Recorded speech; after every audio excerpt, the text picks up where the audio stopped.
اشعار پڑھے اور اس وقت مسجد کے اندر وہ ہستی موجود تھیں جو تم سے بہتر ہیں، یعنی رسول اللہ صلی اللہ علیہ وسلم۔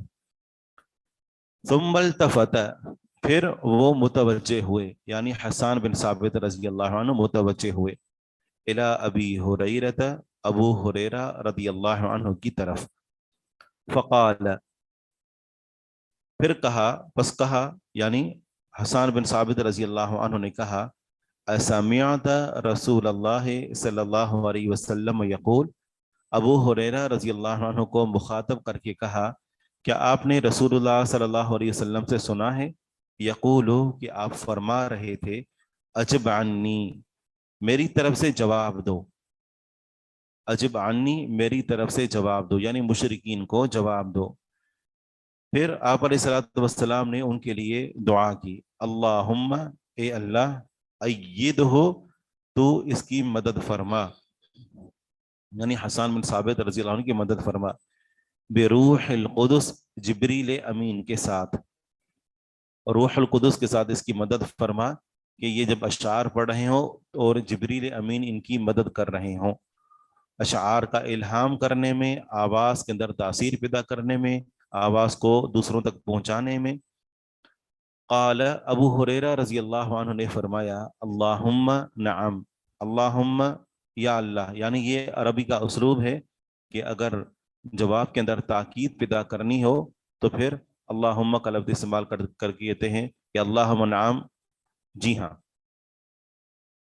تو اس حدیث سے معلوم ہوتا ہے کہ مسجد کے اندر اچھے اشعار پڑھنا اس کی اجازت ہے، مسجد کے اندر برے اشعار پڑھنا اس سے منع کیا گیا ہے۔ اور پیچھے جو ایک بات گزری کہ مسجد کے اندر خرید و فروخت کرنا یا خرید و فروخت کا معاہدہ کرنا، اس کا حکم کیا ہے؟ کیا یہ مکروہ ہے یا حرام ہے؟ تو ہم کہیں گے کہ یہ حرام ہے۔ حرام ہونے کی کیا دلیل ہے؟ یہی دلیل ہے کہ جس میں آپ علیہ الصلوۃ والسلام نے منع کیا۔ قاعدہ یہ ہے کہ جب آپ علیہ الصلوۃ والسلام کسی کام کے کرنے کا حکم دیں تو وہ حکم واجب ہونے پر دلالت کرتا ہے، اور اگر آپ علیہ الصلوۃ والسلام کسی کام سے منع کریں تو وہ تحریم پر دلالت کرتا ہے، حرام ہونے پر دلالت کرتا ہے۔ ہاں، اگر اس کے ساتھ کوئی اور اشارہ، کوئی اور قرینہ ملا ہوا ہو تو پھر وہ اپنے اس حکم سے نکل آتا ہے۔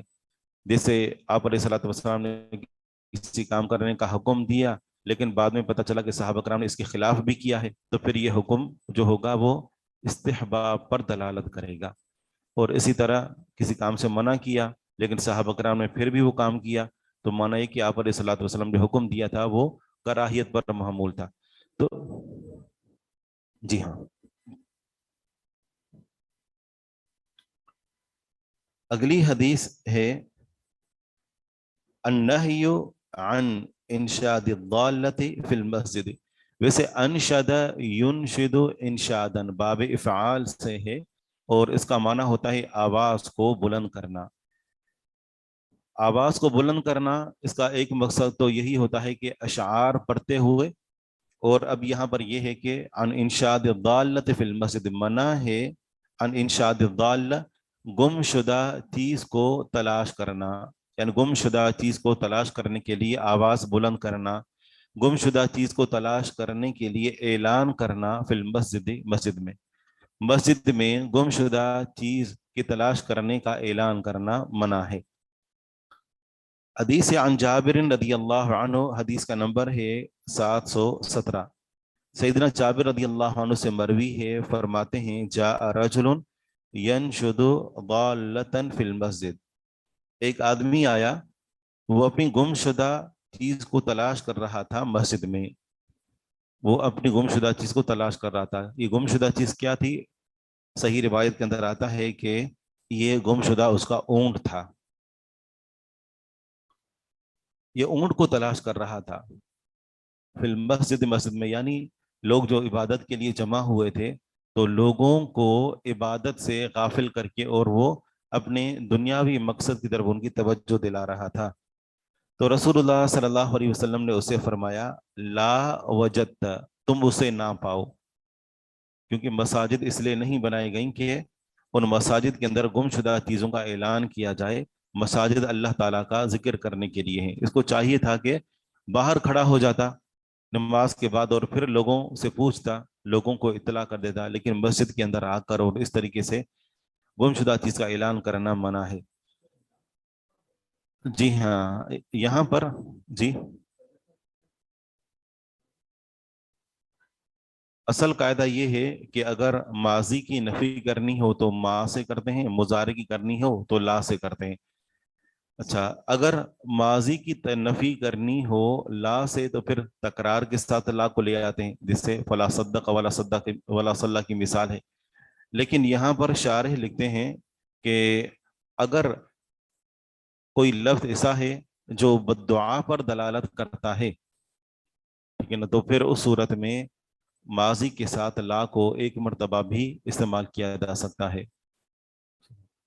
دوسرا اس کا جواب یہ دیا جاتا ہے کہ یہاں پر یہ جو جملہ ہے لا وجدت, لا علیحدہ ہے اور وجدت علیحدہ ہے.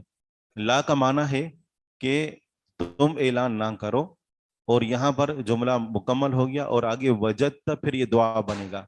معنی یہ کہ تم اس کو پالو گے لیکن اعلان مت کرو.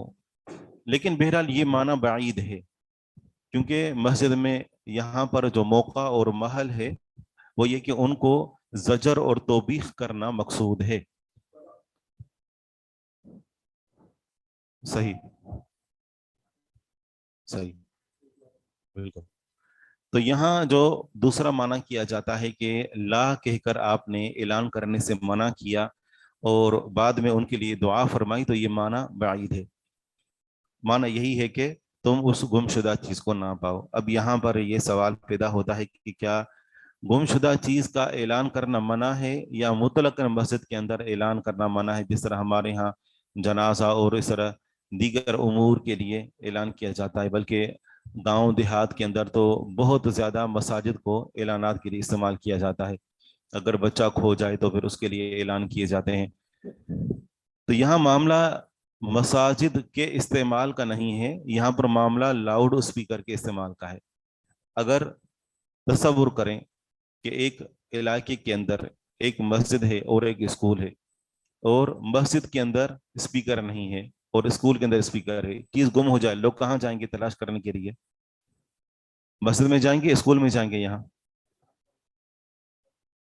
اعلان کروانا جب مقصد ہے اور لوگوں تک آواز پہنچانا مقصد ہے, تو یہاں پر لوگ رخ کریں گے اسکول کا, کیونکہ وہاں پر ان کو اسپیکر کی سہولت موجود ہے. مساجد کا رخ نہیں کریں گے. مساجد کا رخ تو اس دور کے اندر اس لیے ہوتا تھا کہ لوگ جمع ہو جاتے عبادت کے لیے اور ان کے سامنے ایک بات رکھی جاتی. اب یہاں پر استعمال ہوتا ہے اسپیکر, صحیح ہے, تو اسپیکر اگر کہیں پر بھی ہو تو لوگ وہاں رخ کریں گے اپنا اعلان کروانے کے لیے. تو اس وجہ سے علماء نے اجازت دی ہے کہ یہاں پر مسجد کا استعمال نہیں, اسپیکر کا استعمال ہے. تو اسپیکر کے استعمال کی اجازت ہے کہ آپ اس کو اپنے مقاصد کے لیے استعمال کر سکتے ہیں. ہاں, اسپیکر کا استعمال بھی اس وقت منع ہوگا کہ جب لوگ عبادت کے لیے آئے ہوں اور اس وقت ان کے سامنے اعلان کیا جائے.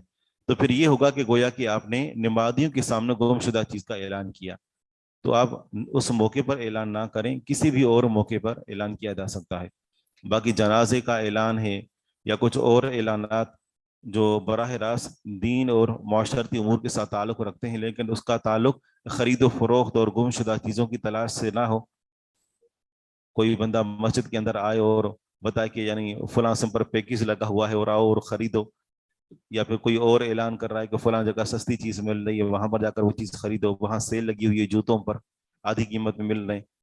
تو یہ ظاہری بات ہے کہ یہ دنیاوی مقاصد کے لیے استعمال ہے. باقی دینی مقاصد کے لیے اس کو اسپیکر کا استعمال کیا جا سکتا ہے.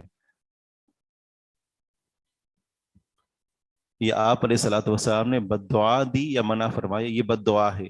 لا وجدت تم نہ پاؤ, یہ بد دعا ہے.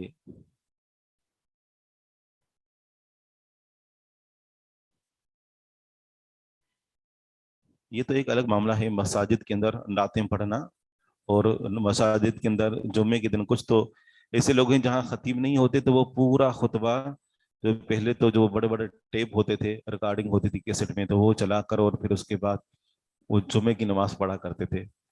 یہ بھی لوگوں کو دیکھا گیا ہے.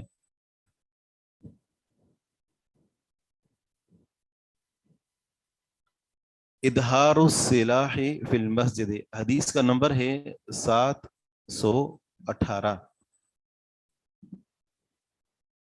نہیں، جنازے کا اعلان کروا سکتے ہیں، کوئی حرج کی بات نہیں ہے۔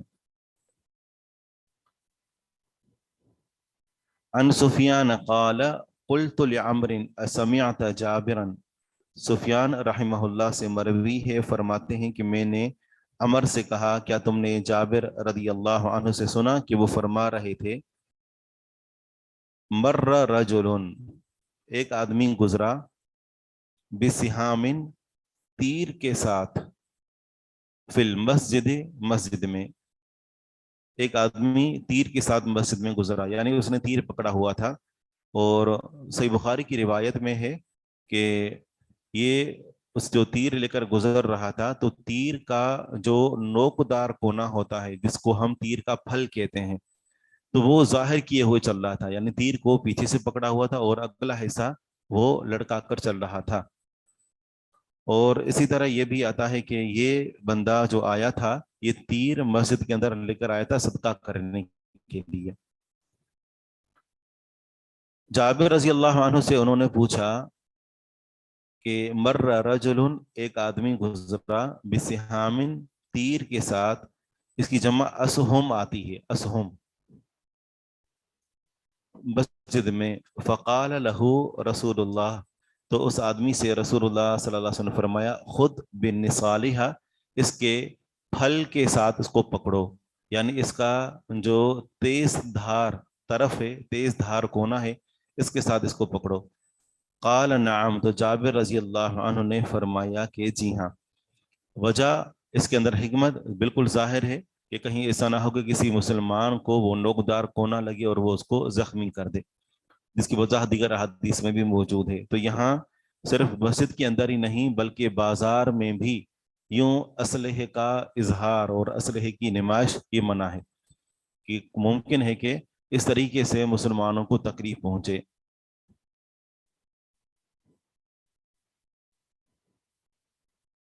ہر وہ جگہ جہاں پر بھیڑ ہو، لوگوں کی آمد و رفت ہو، تو وہاں کوئی بھی ایسی چیز لے کر نہیں گزرنا چاہیے کہ جس سے مسلمانوں کو تکلیف پہنچنے کا اندیشہ ہو۔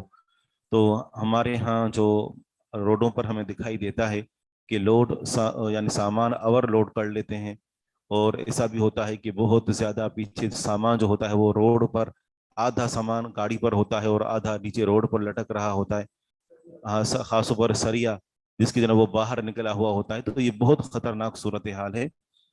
اس کا کوئی مناسب جو ہے وہ حل تلاش کر کے اور پھر جو ہے وہ نکلنا چاہیے، تو اس کو کسی اور چیز کے ذریعے سے بند کر دیں، پیک کر دیں، کوئی اور طریقہ کار ہو کہ جس سے، کیونکہ بسا اوقات ایسا بھی ہوتا ہے، اللہ تعالیٰ محفوظ رکھے، بہت ہی بھیانک قسم کے حادثے رونما ہوتے ہیں اور پوری کی پوری وہ سلاخیں لوگوں کے گاڑیوں کے اندر گھس جایا کرتی ہیں۔ اللہ تعالیٰ ہم سب کو محفوظ رکھے۔ باب کا ترجمہ یہ ہے اظہار السلاح فی المسجد، مسجد کے اندر اسلحہ ظاہر کرنا اسے منع ہے۔ اظہار السلاح فی المسجد، مسجد کے اندر اسلحہ ظاہر کرنا، کیا حکم ہے اس کا؟ منع ہے۔ السلاح، اسلحہ، مطلب یہ ہے کہ عمر رضی اللہ عنہ نے جابر رضی اللہ عنہ کے بارے میں ایک حدیث پوچھی، سفیان ثوری رحمہ اللہ نے، کہ عمر رضی اللہ عنہ سے پوچھا کہ آپ نے جابر رضی اللہ عنہ سے یہ حدیث سنی ہے کہ رسول اللہ صلی اللہ علیہ وسلم کے پاس مسجد کے اندر ایک شخص آیا اور اس نے تیروں کو پکڑا ہوا تھا، تو آپ علیہ الصلوۃ والسلام نے فرمایا کہ تیروں کو اس کے پھل سے پکڑو، یعنی اگلے حصے سے پکڑو، تو جابر رضی اللہ عنہ نے فرمایا کہ جی ہاں۔ تشبیک الاصابع فی المسجد، حدیث کا نمبر ہے، سفیان ثوری رحمہ اللہ تابعی تھے، نہیں تابعی تو نہیں تھے میرے خیال میں، تو پھر یہ جو ہے وہ عمر کوئی اور راوی ہیں۔ تشبیک یہ تحریم کا منع ہے، یہ منع کرنا، ظاہری بات ہے اسے تکلیف پہنچنے کا اندیشہ ہے تو یہ حرمت ہی ہے۔ تشبیک الاصابع فی المسجد، مسجد کے اندر آپس میں انگلیاں ملانا، تشبیک ایک دوسرے کے اندر انگلیاں داخل کرنا مسجد کے اندر، یہ منع ہے۔ اور یہ جو معاملہ پیش آیا تھا عبداللہ بن مسعود رضی اللہ عنہ کا، تو یہ یعنی نسخ سے یہ جو حکم تھا، یعنی یہ پہلے دین اسلام میں جائز تھا اور بعد میں اس کو منسوخ کر دیا گیا تھا، کہ پہلے یہ تھا کہ انگلیوں کو انگلیوں میں داخل کر کے رکوع میں داخل ہو کر اور اپنے دونوں گھٹنوں کے درمیان اپنی انگلیوں کو ڈال دینا، لیکن بعد میں اس حکم کو منسوخ کر دیا گیا۔ تو پھر کیا ہے کہ مسجد کے اندر تشبیک سے بچنا چاہیے، انگلیاں انگلیوں میں ڈالنے سے بچنا چاہیے، لیکن کیا یہ صرف نماز کے لیے ہے یا نماز کے علاوہ بھی ہے؟ مسجد کے اندر نماز میں تو مطلقاً منع آ گیا، نماز کے علاوہ یہاں پر امام نسائی رحمہ اللہ کا یہ باب کام کرنا، اس سے یہ پتہ چلتا ہے کہ امام نسائی رحمہ اللہ کا موقف یہ ہے کہ انگلیاں انگلیوں میں داخل کر کے اور مسجد کے اندر بیٹھا جا سکتا ہے، نماز کے اندر منع ہے، باقی نماز کے علاوہ جو کیفیات ہیں تو اس میں ہم تشبیک کر سکتے ہیں۔ کہاں سے استدلال ہے؟ حدیث یوں ہے کہ عن ابراہیم عن الاسود قال دخلت انا وعلقمۃ علی عبد اللہ بن مسعود رضی اللہ عنہ۔ اسود رحمہ اللہ فرماتے ہیں کہ میں اور علقمہ عبداللہ بن مسعود رضی اللہ عنہ پر داخل ہوئے، فقال لنا، تو ہم سے عبداللہ بن مسعود رضی اللہ عنہ نے فرمایا، اصلی ہؤلاء، یعنی ان سے پوچھا کہ کیا انہوں نے نماز پڑھ لی، مطلب تم لوگوں نے نماز پڑھ لی ہے؟ قلنا لا، تو ہم نے کہا کہ نہیں۔ قال فقوم، قال قوموا، تو عبداللہ بن مسعود رضی اللہ عنہ فرما کہ کھڑے ہو جاؤ نماز پڑھتے ہیں، فصلو، کھڑے ہو جاؤ، فصلو، بس نماز پڑھو، فذهبنا، بس ہم شروع ہوئے یا ہم گئے، لنقوم خلفہ، تاکہ ہم دونوں عبداللہ بن مسعود رضی اللہ عنہ کے پیچھے کھڑے ہوں، فجعل، تو انہوں نے کیا کیا، انہوں نے بنا دیا، انہوں نے کر دیا، احدنا، ہم میں سے ایک کو، عن یمینہ، اپنی دائیں طرف، والآخر، اور دوسرے کو، عن شمالہ، اپنی بائیں طرف۔ ویسے طریقہ کار کیا ہے کہ امام آگے ہوتا ہے اور مقتدی اگر دو ہوں تو وہ پیچھے ہوں گے، لیکن انہوں نے کیا کیا کہ دونوں مقتدیوں کو اپنے دائیں بائیں کھڑا کر دیا۔ آگے ہے کہ فصلى بغیر اذان ولا اقامت، انہوں نے نماز پڑھائی بغیر اذان کے اور اقامت کے۔ اب یہاں سے جو صورتحال معلوم ہوتی ہے کہ شاید یہ نفلی نماز تھی، یہ نماز نفل نماز تھی، اسی وجہ سے بغیر اذان اور بغیر اقامت کے انہوں نے نماز پڑھے۔ اور اگر ہم اس کو محمول کریں فرض نماز پر تو پھر اس کا معنی یہ ہوگا کہ اذان چونکہ ہو چکی تھی جس علاقے میں، جس جگہ پر یہ رہتے ہوں گے، اور نماز کے لیے اقامت کہنا، اس کے ہم احکامات پیچھے پڑ چکے ہیں کہ یہ واجب نہیں ہے، ایک مسنون عمل ہے۔ فجعل، تو وہ شروع ہوئے، اذا رکع، جب رکوع کرتے، شبک، تو تشبیک کرتے، یعنی انگلیاں ایک دوسرے میں داخل کرتے، بین اصابعہ، اپنی انگلیوں کے درمیان، تشبیک کرتے اپنی انگلیوں کے درمیان، یعنی انگلیاں انگلیوں میں داخل کرتے، وجعلها بین رکبتئی، اور ان کو کر دیتے تو اپنے دونوں گھٹنوں کے درمیان۔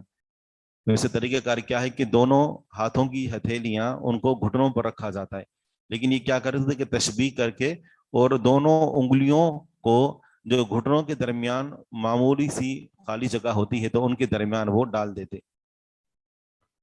وقال هكذا رأيت رسول اللہ صلی اللہ علیہ وسلم فعل، پھر فرمایا کہ میں نے اسی طرح رسول اللہ صلی اللہ علیہ وسلم کو دیکھا کہ آپ نے کیا۔ یہ جو دونوں کام ہیں یہ شروع اسلام کے اندر تھے لیکن بعد میں منسوخ ہو گئے تھے، رکوع کرنے کی یہ کیفیت اور امام اور مقتدیوں کا ایک دوسرے کے ساتھ کھڑا ہونا، یعنی مقتدیوں کا امام کے دائیں بائیں کھڑا ہونا، یہ شروع اسلام کے اندر تھا لیکن بعد میں اس حکم کو منسوخ کر دیا گیا۔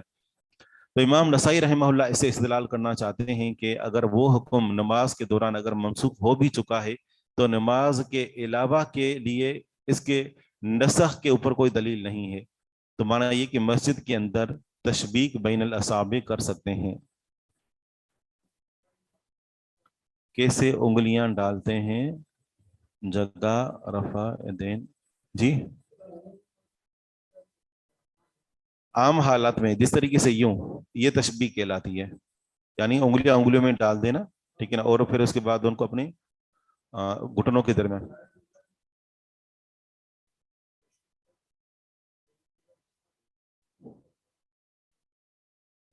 صحیح.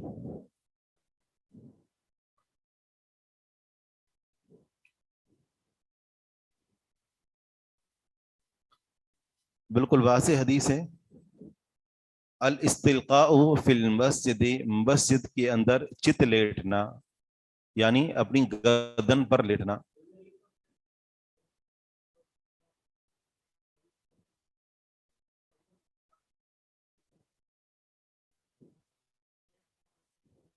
صحیح صحیح. احسنت. الاستلقاء فی المسجد، مسجد میں دونوں مقتدیوں کو اپنے ساتھ کھڑا کرنے کی حکمت تعلیم تھی؟ نہیں. انہوں نے عبداللہ بن مسعود رضی اللہ عنہ کا موقف یہ تھا کہ جو شروع اسلام کے اندر تھا کہ اگر لوگ امام کے ساتھ کھڑے ہوتے ہیں، دو مقتدی ہیں، تو وہ دائیں بائیں کھڑے ہوں گے. ان کا مقصد تعلیم دینا نہیں تھا. الاستلقاء، اس کو اردو میں کہتے ہیں چت لیٹنا یا اپنی گردن پر لیٹنا، مطلب سیدھا لیٹنا. فی المسجد، مسجد میں، مسجد کے اندر لیٹنا. عن عباد بن تمیم عن امیہ انہ رأى رسول اللہ صلی اللہ علیہ وسلم مستلقیا فی المسجد. عباد بن تمیم اپنے چچا سے روایت کرتے ہیں کہ بے شک انہوں نے رسول اللہ صلی اللہ علیہ وسلم کو دیکھا مستلقیا، اس حال میں کہ آپ سیدھے لیٹے ہوئے تھے، چت لیٹے ہوئے تھے مسجد کے اندر. وادعا احدى رجلیہ علی الاخرى، اس حال میں کہ آپ علیہ الصلوۃ والسلام رکھے ہوئے تھے اپنی دونوں ٹانگوں میں سے ایک کو دوسری پر. دوسری حدیث کے اندر، ایک اور جگہ پر حدیث ہے، اس کے اندر یعنی ایک ٹانگ کو دوسری ٹانگ کے اوپر رکھ کر سونے سے منع کیا گیا ہے، جبکہ آپ علیہ الصلوۃ والسلام خود مسجد کے اندر ایک ٹانگ پر دوسری ٹانگ رکھ کر سوئے ہوئے تھے، لیٹے ہوئے تھے.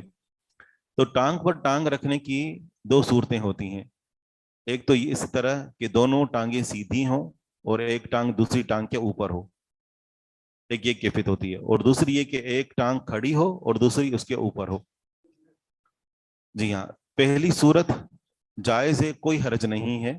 اور دوسری صورت، دوسری جو صورت ہے کہ ایک ٹانگ کھڑی ہو اور دوسری اس کے اوپر رکھنا، یہ اس صورت میں جائز ہے کہ جب انسان مکمل طور پر با پردہ ہو. جی ہاں، اگر اس کو خدشہ ہے کہ اس کا سطر کھل جائے گا تو پھر اس صورت میں ضروری ہے کہ وہ اس کیفیت سے بچے. اس میں یہ ضروری نہیں ہے کہ ہمارے ہاں جو ایک دھوتی پہنی جاتی ہے، لنگی کا جو استعمال ہوتا ہے، تو عام طور پر لنگی کا استعمال زیادہ تر اس کیفیت میں بے پردگی کو ظاہر کر دیتا ہے. تو عموماً لنگی کی صورت میں یہ دھوتی باندھتے ہوئے اس سے بچنا چاہیے. لیکن اگر اس کیفیت میں بھی انسان پردے کا خوب اہتمام کر رہا ہے، ٹھیک ہے نا، اور دھوتی کی صورت میں بھی وہ سمجھتا ہے کہ اس کا صدر کھلنے کا خدشہ نہیں ہے، تو پھر اس صورت میں ٹانگ کے اوپر ٹانگ رکھنا یہ منع نہیں ہے. یہ اس صورت میں منع ہے. اس حدیث میں سے تو جواز کا حکم معلوم تھا، لیکن جس صورت میں منع کیا گیا ہے وہ اس میں ہے کہ جب یہ صدر کھلنے کا اندیشہ ہو.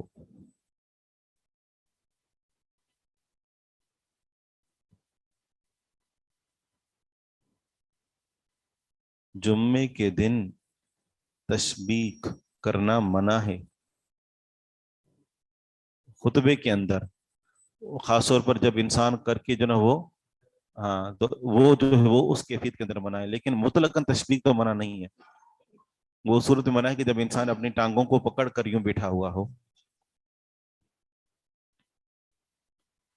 اس حدیث سے مسئلہ معلوم ہوتا ہے کہ انسان مسجد کے اندر لیٹ سکتا ہے، سو سکتا ہے، اور سونے کا تذکرہ آگے بھی ہے. النوم فی المسجد، مسجد کے اندر سونا، مسجد کے اندر نیند کرنا. حدیث کا نمبر ہے 722. عن ابن عمر رضی اللہ عنہما انہ کان ینام وہو شاب عزب. ابن عمر رضی اللہ عنہما سے روایت ہے کہ انہ کان ینام، بے شک وہ سویا کرتے تھے، وہو شاب، اس حال میں کہ وہ نوجوان تھے، عزب، کمارے تھے، لا اہل لہ، ان کے گھر والے نہیں تھے. یہاں پر اہل سے مراد ان کی بیوی اور بچے، وغیرہ اہل والدین تو موجود تھے. لا اہل لہو، ان کے اہل خانہ موجود نہیں تھے، مطلب غیر شادی شدہ تھے، سویا کرتے تھے علی عہد رسول اللہ، رسول اللہ صلی اللہ علیہ وسلم کے زمانے میں، فی مسجد النبی، نبی صلی اللہ علیہ وسلم کی مسجد میں. صحیح. تو یہاں اس حدیث سے معلوم ہوا کہ ایک نوجوان شخص جو مسجد کے اندر رات گزارتا ہے تو اس کو مختلف قسم کے عوارض لاحق ہو سکتے ہیں، عذر لاحق ہو سکتا ہے، جیسے احتلام ہو جاتا ہے، تو یہ بھی خدشہ موجود ہے. تو اس صورت میں بہرحال مسجد کے اندر سونے کی اجازت ہے، لیکن اگر اس طریقے سے کوئی اندیشہ ہے تو ظاہری بات ہے وہ بندہ فوراً نکل جائے، اپنی ضروریات پوری کر کے غسل وغیرہ کر کے پھر واپس آ جائے. تو اس اندیشے کے پیش نظر مسجد کے اندر سونے سے منع کرنا یہ درست نہیں ہے. مسجد کے اندر سو سکتے ہیں، مسجد کے اندر لیٹنے کی اجازت ہے.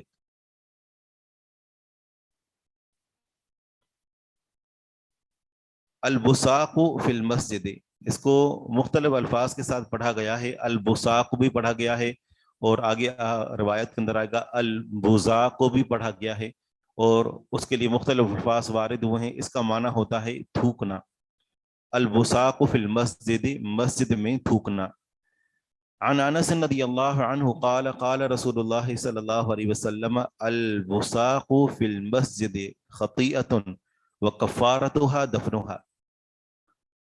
رسول اللہ صلی اللہ علیہ وسلم نے فرمایا مسجد میں تھوکنا خطیئۃ، غلطی ہے، گناہ ہے، وکفارتها، اور اس کا کفارہ دفنها، اس کو ختم دفن کرنا ہے. دفن کرنے کی ایک صورت تو یہی کہ اس کے اوپر مٹی ڈالی جائے، اور دوسری صورت یہ ہے کہ اس کو صاف کر کے زائل کر دیا جائے.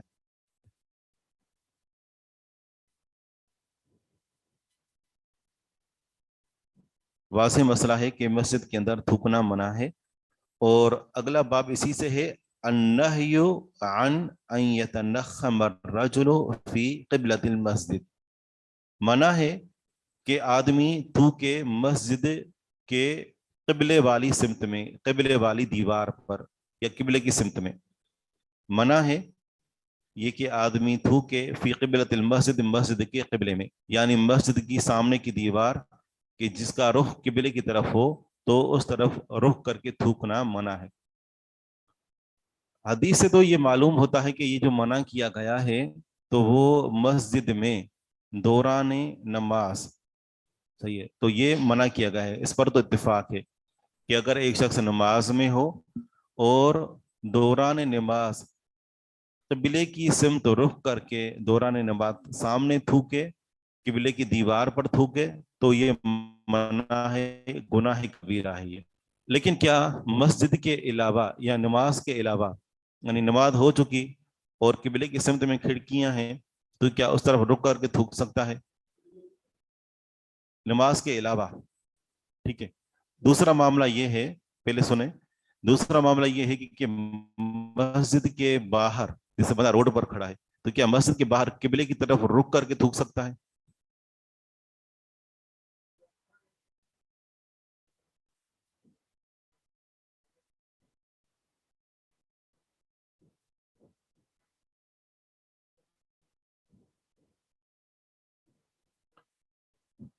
وہ ایک الگ چیز ہے، اس کے احکامات الگ ہیں، لیکن یہاں پر تھوکنا جو منع ہے، یہ تھوکنا منع ہے، تو کیا مثال کے طور پر اگر بندہ مسجد کے اندر ہے، مسجد کے سامنے کھڑکیاں ہیں، قبلے کی سمت کھل رہی ہیں، ٹھیک ہے نا، اور سامنے دیوار ہے، تو پھر بندہ تھوک سکتا ہے؟ وہ بھی تو دیوار کے اندر ہے، مسجد کے اندر تو نہیں تھوک رہا نا، باہر تھوک رہا ہے مسجد کے. چلیں ٹھیک ہے، مسجد کے اوپر جو اگر جگہ بنی ہوئی ہے، کمرہ بنا ہوا ہے، اس کی جو کھڑکی قبلے کی سمت ہے تو وہاں سے تھوک سکتے ہیں. تو بات یہی ہے کہ آپ کے جوابات جو ہوتے ہیں نا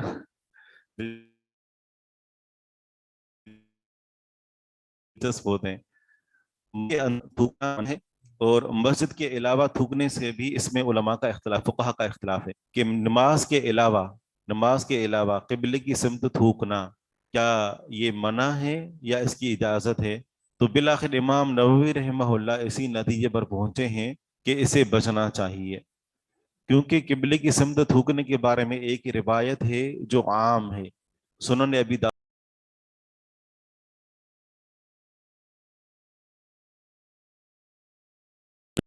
قبلے کی طرف تھوکے گا، قیامت کے دن جب وہ آئے گا تو اس کا تھوک مسلسل اس بندے کے آنکھوں کے سامنے ہوگا کہ دنیا کے اندر جو گناہ کر کے آیا، یعنی اس نے توبہ نہیں کی، اللہ تعالیٰ سے معافی طلب نہیں کی، اس تھوک کو ختم نہیں کیا، اس پر شرمندہ نہیں ہوا، تو جہاں جائے گا بندے کا جو تھوک ہوگا وہ اس کے سامنے ہوگا، اور ظاہری بات ایک کراہیت والا منظر ہوگا۔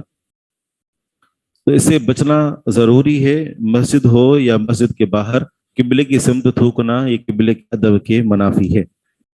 عن ابن عمر رضی اللہ عنہما، بیت اللہ کی طرف تھوکنا کیسا ہے؟ عام مسجد کی طرف جو ہے وہ مسجد میں، بیت اللہ کی طرف، بیت اللہ سے مراد قبلہ ہی ہے، یہ ساری بات اسی کے حوالے سے ہو رہی ہے۔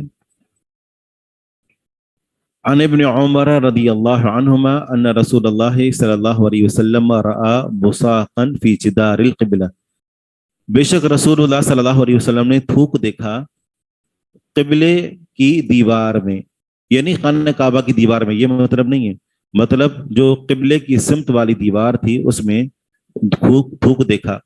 فحقہ، بس آپ علیہ الصلوۃ والسلام نے اس کو کھرچ دیا، یہ لفظ پیچھے بھی ہم پڑھ چکے ہیں، کھرچ دیا اس کو، یعنی دیکھیں کہ امام الانبیاء کیا مقام ہے، اگر چاہتے تو کسی صحابی کو بھی حکم دے سکتے تھے کہ تم جا کر اس کو صاف کرو، لیکن اپنے ہاتھ سے، پتہ نہیں کس کے منہ کا وہ تھوک، لیکن اس کو جو ہے وہ اپنے ہاتھ سے کھرچ رہے ہیں، کچھ ایک روایت کے اندر ہے کہ لکڑی کے ذریعے سے اس کو کھرچا، بہرحال اپنے ہاتھ سے تو کھرچا، اپنا ہاتھ تو اس کے قریب لے گئے۔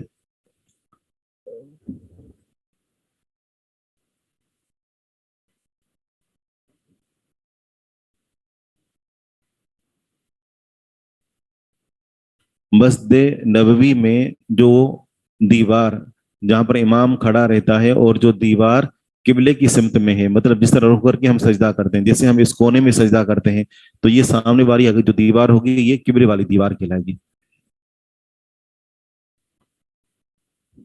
تو آپ علیہ الصلوۃ والسلام نے فحقہ اس کو کھرچا، جبکہ ہم مسجد کے اندر کچھ بسا اوقات ہم خود جو ہے وہ یعنی کچھ چیزوں کے پھیلاؤ کا سبب بنتے ہیں اور ہم اس کو اپنی شان کے خلاف سمجھتے ہیں، بسا اوقات ہم اپنی داڑھیوں کو کھجا رہے ہوتے ہیں، اپنی بالوں کو کھول رہے ہوتے ہیں مسجد کے اندر، تو اس صورت میں جو وہاں بال گرتے ہیں، جو ہمارے کپڑوں کے اندر چیزیں لگی ہوتی ہیں وہ گر رہی ہوتی ہیں، یا ہم وہ جو چھوٹے بچے یا پھر ہم خود جو ہے وہ چیزیں کھا رہے ہوتے ہیں، ٹافیاں اور بسکٹ اور اس کے ریپر، وہ مسجد کے اندر پھینک رہے ہوتے ہیں، مسجد کے اوپر کے حال کے اندر گندگی پھیلا رہے ہوتے ہیں، تو یہ کس قدر جو ہے وہ بڑا قبیح جرم ہے۔ آپ علیہ الصلوۃ والسلام نے خود اپنے ہاتھ مبارک سے اس کو کھرچا، ثم اقبل علی الناس، پھر لوگوں پر متوجہ ہوئے، فقال، بس آپ علیہ الصلوۃ والسلام نے فرمایا، اذا کان احدکم یصلی، جب تم میں سے کوئی ایک نماز پڑھ رہا ہو، دیکھیں یہاں پر اسی الفاظ استدلال ہے، جو کہتے ہیں نا کہ قبلے کی طرف تھوک سکتے ہیں، تو کہتے ہیں کہ آپ نے نماز کے دوران منع کیا ہے، فرمایا کہ اذا کان احدکم یصلی، جب تم میں سے کوئی ایک نماز پڑھ رہا ہو، فلا یبصقن، بس ہرگز نہ تھوکے، قبل وجہہ، اپنے چہرے کے سامنے، فإن اللہ عز وجل قبل وجہہ، بلا شبہ اللہ عز وجل اس کے چہرے کے سامنے ہوتا ہے، چہرے کی سمت میں ہوتا ہے۔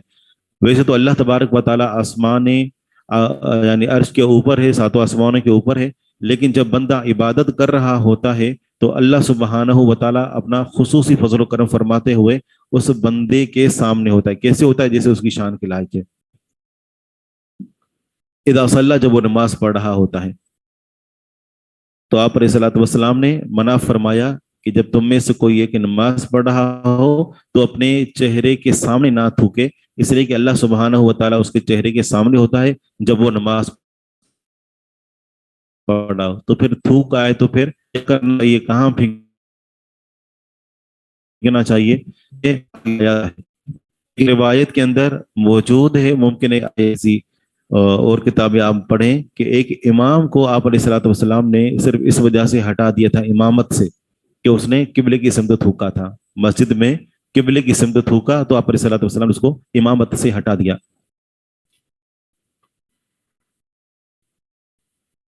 مسجد کیا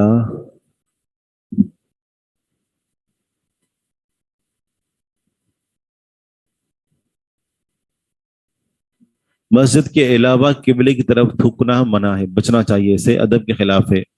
مسجد کے باہر ہو اور قبلے کی طرف رخ کر کے تھوکنا منع ہے، جی ہاں۔ دوسرے فقہا کیا دلیل دیتے ہیں؟ وہ کہتے ہیں کہ وہ احادیث کے جن میں مطلقاً قبلے کی طرف تھوکنے سے منع کیا گیا ہے، اس کے علاوہ جس میں مسجد کا ذکر نہیں ہے، تو وہ ان احادیث سے استدلال کرتے ہیں۔ ذکر نہی نبی صلی اللہ علیہ وسلم عن ان یبصق الرجل،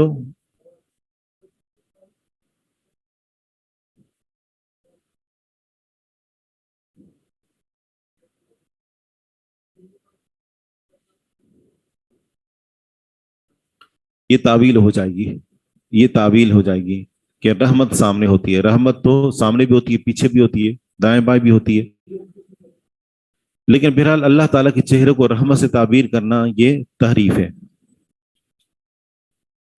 ذکر نہی نبی صلی اللہ علیہ وسلم عن ان یبصق الرجل بین یدیہ او عن یمینہ وہو فی صلاتہ، اس بات کا تذکرہ کہ نبی صلی اللہ علیہ وسلم نے منع فرمایا ہے کہ آدمی تھوکے اپنے سامنے یا اپنی دائیں طرف اس حال میں کہ وہ نماز میں ہو۔ عن نبی سعید الخدری، حدیث کا نمبر ہے 725، سیدنا ابو سعید خدری رضی اللہ عنہ سے مروی ہے، ان نبی صلی اللہ علیہ وسلم رآ نخامتا فی قبلۃ المسجد، کہ بے شک نبی صلی اللہ علیہ وسلم نے تھوک کو دیکھا مسجد کے قبلے میں، یعنی مسجد کے قبلے رخ والی دیوار میں۔ فحکاہ بحسات، بس آپ علیہ الصلوۃ والسلام نے اس کو کھرچ دیا، بحسات کنکر کے ساتھ، کنکری کے ساتھ۔ ونہا، اور منع فرمایا، ان یبصق الرجل بین یدی، یہ کہ آدمی تھوکے اپنے سامنے، او عن یمینہ، یا اپنی دائیں طرف۔ وقال یبصق عن یسارہ، اور آپ علیہ الصلوۃ والسلام نے فرمایا کہ وہ تھوکے عن یسارہ، اپنے بائیں طرف، او تحت قدمہ الیسریٰ، یا اپنے بائیں پاؤں کے نیچے۔ اپنے بائیں طرف تھوکنے کا مطلب یہ ہے کہ اگر بائیں طرف کوئی موجود نہ ہو، اور اگر کوئی موجود ہے تو اپنے بائیں پاؤں کے نیچے تھوکے گا، اور یہ بھی اس صورت میں کہ جب مسجد کچی ہو، جبکہ ہمارے ہم مساجد میں چٹائیاں ہوتی ہیں، تو اس صورت میں کسی بھی صورت میں مسجد کے اندر تھوکنا منع ہے۔ تو پھر کیا کرے؟ اب بندے کو تو پتہ نہیں ہوتا کہ مجھے تھوک آئے گا تو میں ٹیشو رکھ لوں، اپنے کپڑے کو استعمال کر لے، پھر اس کی جو بھی شکل ہو، چاہے وہ اپنی آستین کے اندر، اپنے دامن کے اندر، ٹھیک ہے نا، یا پھر یہ ہے کہ کسی ایسی جگہ جس کو بعد میں دھونا آسان ہو، تو بہرحال وہ اپنے آپ کو تکلیف دے، کسی مسلمان کو تکلیف نہ دے۔ نخام، تھوک، بلغم کے لیے بھی استعمال ہوتا ہے یہ۔ آپ دیکھیں نا، بساق حدیث کے باب کے اوپر تعلق لفظ ہے اور نیچے نخامہ کا لفظ ہے۔ الرخصۃ للمصلی ان یبصق خلفہ او تلقاء شمالہ، نمازی کے لیے رخصت ہے یہ کہ اپنے پیچھے تھوکے یا اپنے بائیں، او تلقاء شمالہ، بائیں کے سامنے، مطلب بائیں طرف۔ یہ بھی ایک ہمارے سامنے صورت آ گئی کہ اگر پیچھے جگہ خالی ہے تو پیچھے بھی وہ تھوک سکتا ہے۔ ان طارق بن عبداللہ المحاربی، حدیث کا نمبر ہے 726، رسول اللہ صلی اللہ علیہ وسلم نے فرمایا، اذا کنت تصلی، جب تم نماز پڑھ رہے ہو، فلا تبزقن، بس تم ہرگز نہ تھوکو، بین یدیک، اپنے سامنے، ولا عن یمینک، اور نہ اپنی دائیں طرف، وابصق، اور تھوکو، خلفک، اپنے پیچھے، او تلقاء شمالک، یا اپنے بائیں طرف۔ بائیں، تلقاء کا معنی ہوتا ہے سامنے، یعنی بائیں کے سامنے، مطلب بائیں طرف۔ ان کان فارغن، اگر وہ خالی ہو، اگر وہ بایاں طرف تمہارا خالی ہو، وَإِلَّا فَهَكَذَا، وَإِلَّا، وگرنہ، فَهَكَذَا، پس اس طرح، یعنی پھر تھوکا ہے تو پھر اس طرح کرو، وَبَزَقَ، اور تھوکا، تحت رجلہ، اپنے پاؤں کے نیچے، وَدَلَكَهُ، اور اس کو رگڑا، یعنی مسجد کچی تھی اور اپنے پاؤں کے نیچے تھوکا اور اس کو رگڑا، کون سے پاؤں کے ساتھ؟ یہ اگلے باب کے اندر ہے، بِأَيِّ الرِّجْلَيْنِ يَدْلُكُ وُسَاقَهُ، دونوں پاؤں میں سے کون سے پاؤں کے ساتھ، یدلکو، وہ رگڑے گا، وہ ملے گا، وساقہ، اپنا تھوک، دونوں پاؤں میں سے کس پاؤں کے ساتھ اپنے تھوک کو ملے گا؟